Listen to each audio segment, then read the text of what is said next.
So apparently, employers are firing Gen Z in record time, and I think we need to figure out why.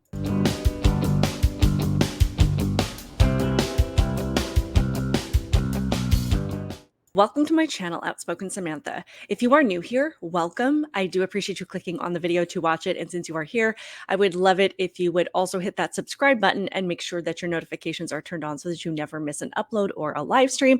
And to those of you that are returning, you know how much I truly do appreciate you continuing to support my channel.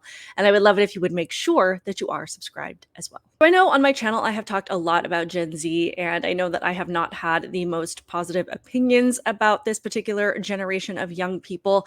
And I try really hard not to be entirely negative in my commentary, particularly about the issues that they are facing, because I understand that there are challenges that face Gen Z that are just so unprecedented. They're just things that even when I was growing up, I never could have imagined that the kids growing up today would have to face. So I get that. I have empathy for that. And I do feel for this generation. I understand that there are a lot of things that are out of your control right now, but there are also a lot of things that are in your control. And that is probably the main point of why I talk about some of the things that I do with Gen Z, is to help you guys open your eyes to the things that you can control, the things that you can fix, and the things that you can correct in order to at least make the path forward less stressful. Not to say that it's going to eliminate all of the challenges that you are facing, but to make it a little bit easier to navigate, or to at least give you some hope that if you take certain steps or change certain behaviors or your mindset, that you're going to realize you have more power in your life than you have been led to believe that you do. I do want to focus on this article that I came across in the Daily Mail and also on MSN. And there was a commentator, Tim Pool, I think that's his name. Also, I had this inspiration as I was kind of scrolling through TikTok a little bit this morning, and a girl was talking about her experiences with trying to get a job, trying to go through another job interview. And this is not a video to target her or call her out. It's just a consistent theme that I see with a lot of people in this generation, and kind of how they are approaching the job market, and some of the things that perhaps we can suggest to them, and hopefully that you guys will listen and take to heart and realize we're not trying to criticize you or make your life more difficult. Maybe take some advice and create a better outcome. So let's have a look at this article really, really quick. And I would love to hear your guys' thoughts, get your opinions on this. If you are an employer who has had to interview Gen Z, or you have had to deal with some of these same things, I would love to get your feedback, because the goal here, again, is to try and help figure out what the problem is so that we can correct it. So this article says, bosses are firing Gen Z workers in record time. Yeah, checks out. Companies are axing Gen Z workers just months after hiring them fresh from college. A new report has found 6 in 10 employers had already fired some college graduates they had recruited earlier in the year, a survey conducted by Intelligent.com found. 1 in 7, the employers said, they also might not hire fresh college grads next year after finding a raft of problems with young workers. Business leaders listed concerns in areas such as communication skills and professionalism that made them wary of hiring Gen Z. They also said the workers of that age are often unmotivated and need to be constantly told what to do, rather than using their initiative is another issue. It's funny to me to see employers intentionally going out of their way to not hire people that have graduated from college, which is in stark contrast. It's a complete reversal of the idea that I grew up with, was that if you went to college, you were more likely to get and keep a job and to build a career. So what has been the problem? Well, I watch a lot of these college debates. I watch a lot of these kids come up to the microphone, and whether it be, Charlie Kirk or Michael Knowles, or all of these other people. And I know that I'm naming a lot of right-wing people, but I have yet to really see anybody from the left really engage with these college students in that way. And I think it's because, in large part, the information that they're getting in their classes is already from that political side of the aisle. So they really do, in order to get that opposite perspective, they have to have somebody intentionally come to their campus and introduce it to them. So I watch these college debates, and you can see how little these kids are being challenged on their ideas. They're not prepared to communicate effectively. And then when somebody challenges them, they completely fall apart and they become unhinged, or they start calling names. There's just a lot of things that I see in Gen Z that you can tell are going to be a hindrance to them in the future. It's not even just college grads. I read the teacher issues on Reddit, and all of them posting their stories, and they're talking about just how so much of this next generation are just completely helpless, completely incapable. I mean, they break down at the smallest challenge.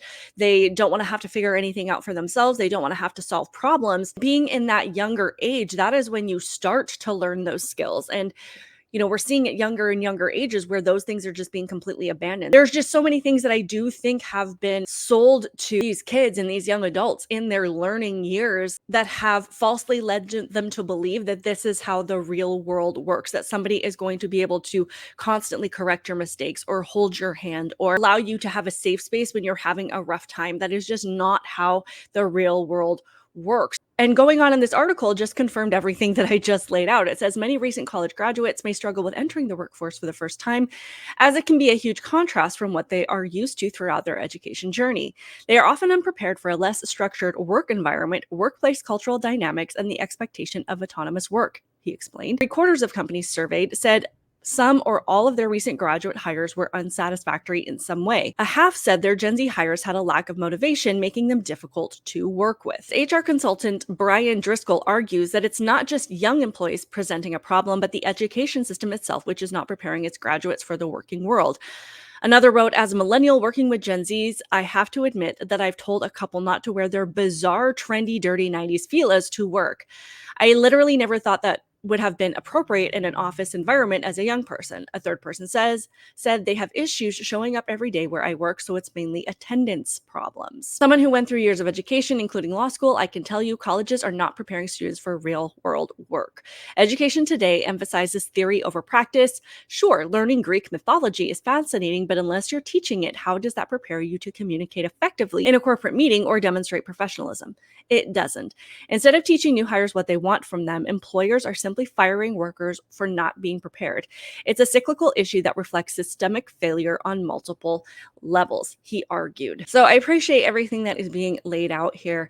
But if you are somebody in the Gen Z generation watching this, first, I'm sorry that you spent thousands on an education that isn't benefiting you at all. Second of all, we should really be upset about school counselors who are supposed to be guiding students towards careers and credits and learning that is going to benefit them, but it really just seems like they're sitting down with these students and they're like, what are your hobbies? What are your dreams? What are your passions? And they're like, oh, great, you would be perfect for, a feminist art degree or something like that. And they're not gearing them towards things that once they get out into the real world, they're not going to sit there and be like, I am paying off student loans for a degree that is completely useless to me. Also, I think colleges need to be held accountable for offering so many different courses that are completely useless. I mean, why do we need a course on Taylor Swift or gender studies or the history of feminism or whatever it is? I mean, I don't think that colleges should even be allowed to offer these things. If you want to learn about those things, that is fantastic. Go buy a book from Barnes and Noble for $15 instead of going to your college, your university, and paying thousands of dollars to take an entire course on something like that where you're going to be paying it off for years when it's something that you're not going to be able to use. You should expect from your college institution that when you go there, you are going to leave with a solid foundation to get into a career, to move forward, and that you're going to understand how to work hard. You're going to understand how to take initiative. You're going to understand how to solve problems.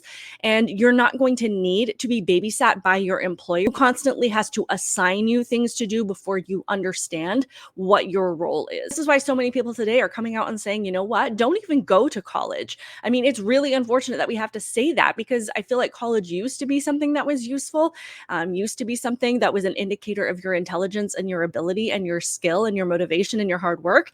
Now it is none of those things. And it's unfortunate that it has taken so much failure for us to see that. That's where we're at. And it's really, really unfortunate. I want to look at this TikTok that I came across this morning. And this is not me. Again, I'm not insulting this girl. I'm not targeting her. I'm not harassing her. I'm not trying to make her feel bad.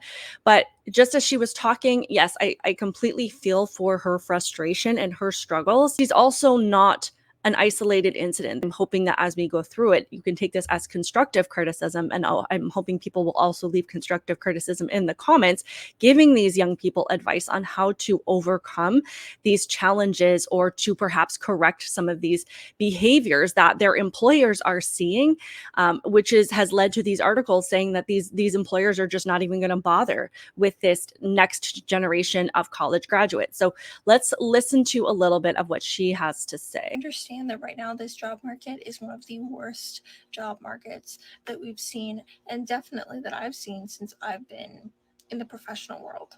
But no human is meant to face this much rejection. I got 3 rejection emails today alone. Not this was like post interview. I just want to stop it right there really quick. When she says that no human is meant to face this much rejection, I think that is just one of the many statements I've heard that demonstrates how Gen Z is just under the impression that past generations have no idea what they're going through, because I have been rejected from more jobs than I can even tell you. I've had some really great jobs, but I have had my fair share of rejections. So facing multiple rejections during your job search is not abnormal. Let's keep going. Honestly, what had happened at my previous position is not a reflection truly of who I am as an employee. I lost the job that I had, or I didn't lose the job. I left the job that I had before that because honestly, I just didn't like it there. I wasn't happy there. I wasn't making enough money. And so I decided to move on. And for some reason, that's just the worst decision to make as a 23-year-old person, is find a job that's better for your mental health. Saying apparently it's the worst decision possible that a 23-year-old can make to leave a job because of your mental health.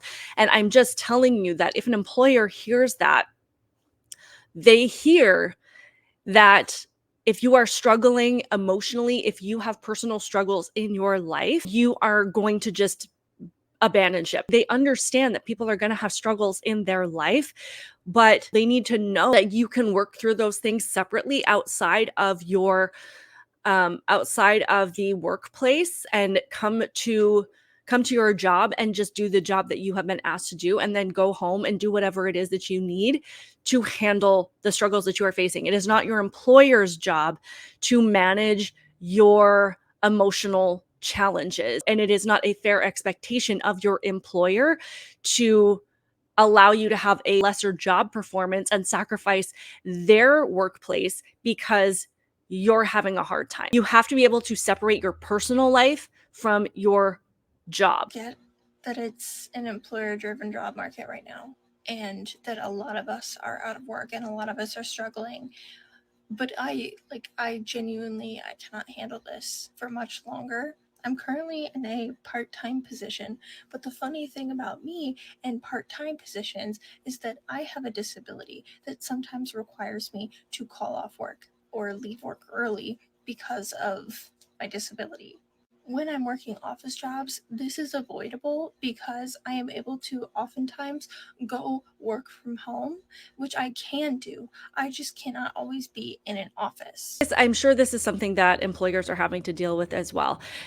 This generation has been heavily diagnosed with so many things that most of us have probably never even heard of. And everything is a disability. And I'm not saying that she doesn't have something that she's struggling with. She may very well have a disability of some kind. But again, as a potential employer from the outside looking in, they're hearing you talk about how you're going to need all of this time off, or that you have to have a specific work environment catered to you specifically and special rules made for you specifically so that you can put all of the personal things that you are dealing with ahead of the job. I think another thing that Gen Z has been led to believe is that your employer is supposed to be like your friend or like your parent, and they're not.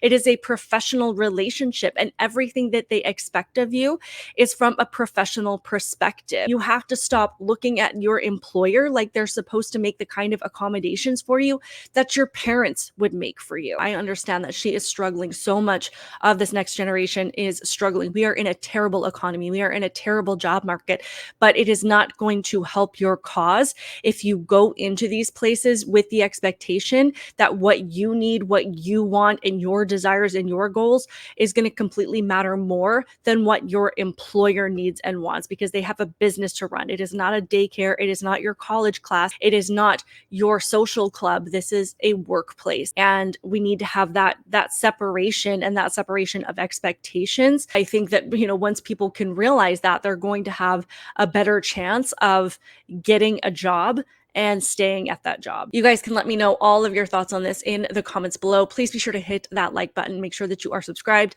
Keep it real, guys, and I will see you in the next one. Bye.